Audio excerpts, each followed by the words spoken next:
This is equal justice. Randall Braun claims his house sitter brought a termite infestation with him, causing damage to his home. John Davis says he didn't know the firewood he bought would have the pesky pets, so he isn't to blame.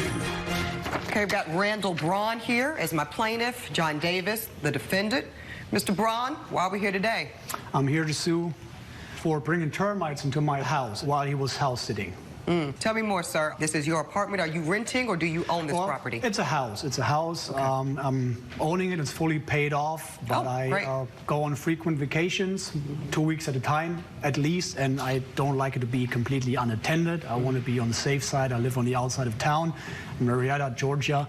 And I came across this gentleman on a Craigslist listing, and he wanted to earn some extra money. And so I gave him a chance about a year and a half ago.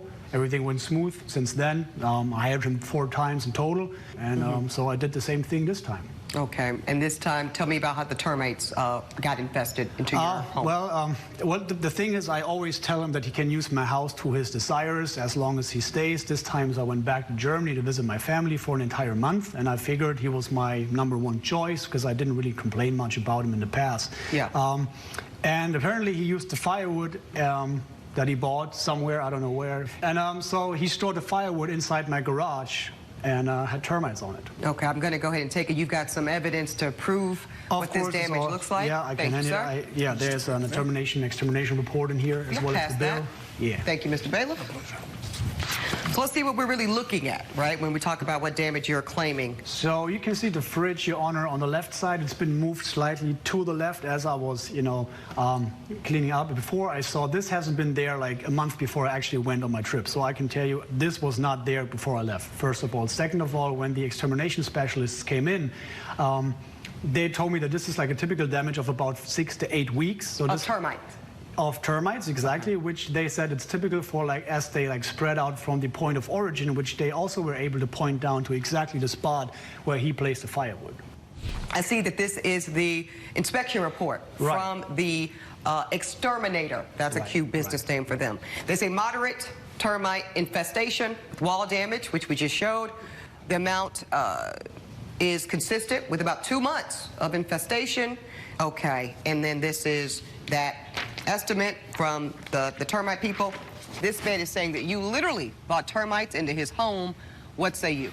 I would have to disagree with that, Your Honor. I definitely did not do anything intentional. I'm from Bangor, Maine. Apparently, I'm not familiar with the termite and bug situation down here. Back home, growing up as a kid, we always just stored it in the garage.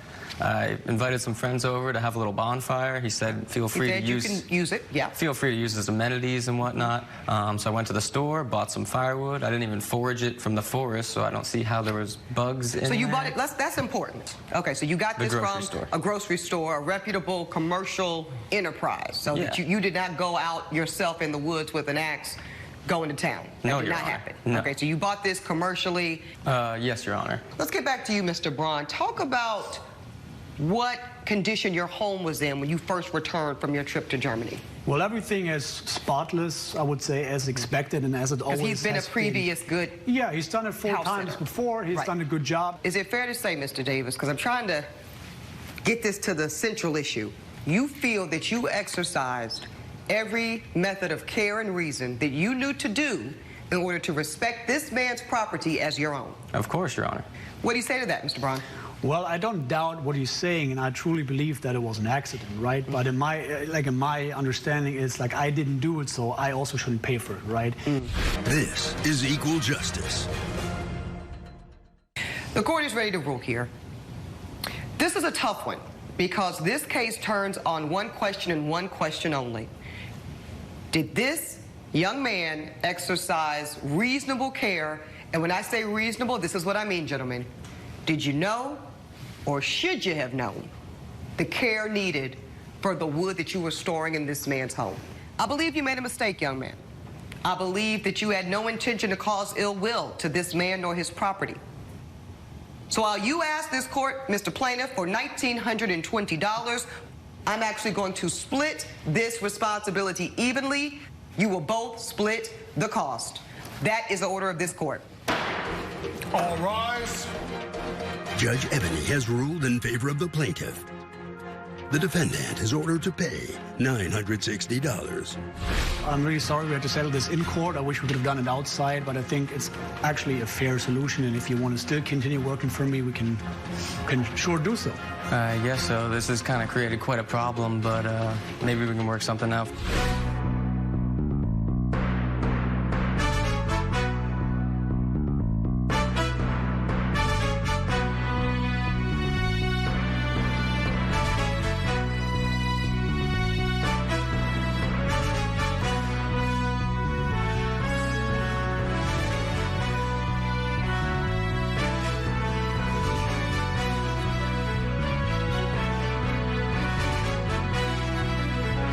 This has been a production of Allen Media Group.